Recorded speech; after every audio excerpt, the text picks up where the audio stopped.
every couple of years, they dust them out of attics, they dust them out of workrooms, and they lug them into the Barber Hall for Rail-X. And people think we're mad. Do they? Yeah, absolutely. I would never have thought that of you. Especially our partners. Yeah. This is Brian Harper-Smith, and he's one of the organisers of Rail-X 2012. Thank you. What an amazing spread. Yeah, well, it's fantastic. It's great. 2 years ago, we had a smaller area. This year, we've expanded right through to another hallway. We've got layouts we've not seen before, so it's absolutely fantastic. It's been a fantastic turnout this morning. Just give you an overview of what Rail-X is all about. It's brought to you by 3 local railway clubs here in Palmerston. There's the European Model Railway Club, who model all European, so it could be 2-rail or 3-rail AC Markland. And Alpine railways and all that kind of whatever, thing. And whatever your imagination takes.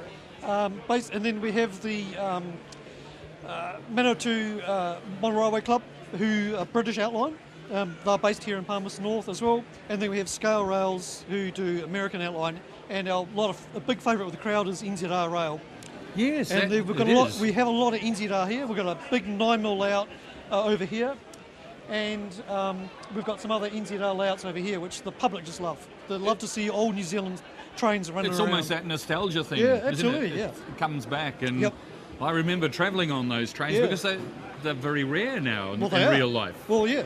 So it's almost, what is the fascination with model trains, and yet the real things are having real problems?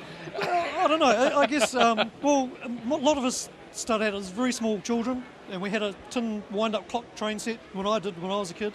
And the fascination was there when I grew up. We had the steam and they had the diesel rail cars. And I guess it evolved from that. And I've loved trains, and I've had mine packed away probably for 20 odd years. And like many of us here, we re-kill our interests in model railways. And next thing, we're back into it again. And it's like a second lease of childhood. You know, we start out as small boys and we grow up and we become boys again. Just looking at some of the sets, it's almost as if the trains are an excuse. They're an excuse to show off some incredible modelling skills. Oh, absolutely. And there's a variety of different modelling styles. You'll notice that some people have absolutely fantastic scenery work on their layouts, and there are more people who are more into just running trains around and just enjoying it. It's a hobby for everybody from all ages. So it's right across the board, and people just love it. I don't know, it brings back memories, childhood times, and it's a great way to spend some time. And you meet people, and it's very social. Isn't it? It is very social. Yes. Yeah. What's interesting is the range of scale sizes. You start off, there's very small, and then there's the Esplanade Railway right at the other end absolutely. of the... Yeah, I mean, you're going from this, the smallest we have here is Z scale, Markland, right up to the, the 12-inch gauge or whatever it is over by the corner over there. But you've got HO, you've got N scale, you've got 9mm, you've got OO gauge, you've got ON30. It's a whole host of gauges. The list goes on. Yeah, and a lot of it's represented here. There's probably a few gauges that aren't, but I think we cover a pretty good range of modelling and scales at the show.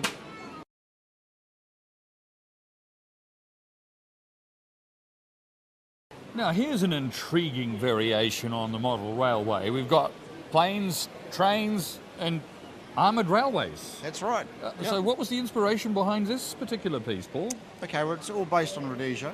Yes. And I've always had an interest in the country of Rhodesia, and I started out making models of their vehicles. It grew to a diorama to display them, and as you can see it's grown somewhat to being an operating railway as well now. The carriage down there, it's called the Jackal. Yeah. It was designed by Rhodesian Railways in quite some secrecy, and it was designed to go in front of the night passenger trains. It has a V-shaped bottom on it, so if it went over a mine, it would deflect the blast, so the people inside would be protected. Unfortunately, it was a total failure. It was just too heavy for the size engine they had in it. So I've been in contact with a man who used to operate in it, and it was designed to carry 25 people and only ever had 2 in it, because it just couldn't move anymore. But it looked impressive, so no one shot at it. But it was self-propelled? Self-propelled. Oh, right. Yeah. So it's sort of like a rail car. It's really. a rail car. Yeah. Big rail car. Right. Yep. Now, what about the yellow loco? You talk a bit about that. Okay, as you're probably aware, Rhodesia had UN sanctions on it, prevented them from buying military equipment or any agricultural equipment. So they found a number of those that had been assembled in Spain, and by nefarious means they smuggled them into the country. When the guerrillas started attacking the trains, they had to put the armour plate around the cab to protect the driver, and that's how they operated them. So this was all before Robert Mugabe came along? Yes. So this is set in the 1970s, so the last 10 years of Rhodesia. Yep. And you haven't limited yourself just to rail. You've also got scenes of the bush and also the aerial side of the combat. Yes. I've decided to try and keep a bit of the history of Rhodesia alive, and even though it's fairly recent, a lot of people don't understand or don't remember what happened. So this has all been promised to the Rhodesian Military Museum, which is in Tauranga. When I get bored with it, they will take it over. There's a Rhodesian Military Museum in Tauranga? Yes. Oh. They have the former servicemen have a little section in the Aviation Museum there. Yes. Where they have a small display of equipment. I must admit, no, that wonderful grey elephant, it's an impressive. It is. It's an impressive piece, even if it didn't do anything. No, that's right. Yep.